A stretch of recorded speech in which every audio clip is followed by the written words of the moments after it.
নমস্কার বন্ধুরা, স্নেহা রেসেল ও জীবনকথা চ্যানেলে আপনাদের অনেক স্বাগত। আশা করি আপনারা খুবই ভালো আছেন। আজকে আমি আপনাদের সামুদ্রিক মাছ দিয়ে ঝাল বানিয়ে দেখাবো। আশা করি আপনাদের ভালো লাগবে। চলুন শুরু করা যাক রেসিপিটি। এই জন্য প্রথমে আমরা দেখুন মাছগুলিকে নিয়ে নিয়েছি। এরপর এগুলিকে আঁচ ছাড়িয়ে খুব ভালোভাবে ধুয়ে পরিষ্কার করে নিয়েছি। এরপর আমরা এগুলিকে নুন হলুদ মাখিয়ে খুব ভালোভাবে রেখে দিয়েছি যতটা মাছ আমি বানাবো। আর এইদিকে আমি সর্ষে জিরে ও শুকনো লঙ্কা দিয়ে একটা পেস্ট বানিয়ে নিয়েছি। আমি কিন্তু এখানে শুকনো লঙ্কার ঝালটাই ইউজ করব, আলাদা করে কোনো লঙ্কা গুঁড়ি দেবো না। এরপর মাছগুলিকে গরম তেলের মধ্যে সুন্দর করে পরপর ভেজে নিয়েছি পাটে পাটে। দেখুন এভাবে সুন্দরভাবে ভেজে আমরা নামিয়ে তুলে রেখে নিয়েছি।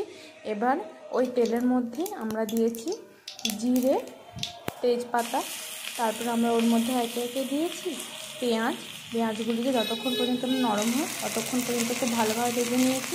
এরপর এর মধ্যে দিয়েছি আদা ও রসুনের পেস্ট, সেটিকে খুব ভালোভাবে ভেজে নেওয়ার পর এর মধ্যে আমরা দিয়ে দিয়েছি টমেটোগুলিকে নরম হওয়ার জন্য কম সময়ের মধ্যে লবণ দিয়ে দিয়েছি। তারপর যে মশলাটা আমরা আগে থেকে পেস্ট করে রেখেছিলাম ওই মশলাটিকে দিয়ে দিয়েছি। তারপর আমাদের পরিমাণ মতো লবণ ও হলুদ দিয়েছি। তারপর মাছগুলিকে একটা একটা করে দিয়ে দিয়েছি।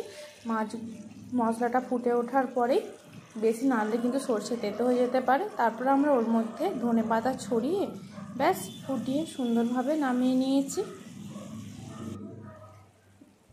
দেখুন মাছের মধ্যে খুব ভালোভাবে এখন রসটা ঢুকে গেছে। তারপর আমরা নামিয়ে নিয়েছি, ব্যাস একদম রেডি সামুদ্রিক মাছ দিয়ে ঝাল। এভাবে আপনারা একবার হলেও বানিয়ে দেখবেন, আশা করি ভালো লাগবে। ভালো লাগলে লাইক শেয়ার কমেন্ট সাবস্ক্রাইব করে স্নেহা রেসেল ও জীবনকথা চ্যানেলের পাশে থাকবেন। পরবর্তীতে নতুন রেসিপি নিয়ে ফিরে আসবো।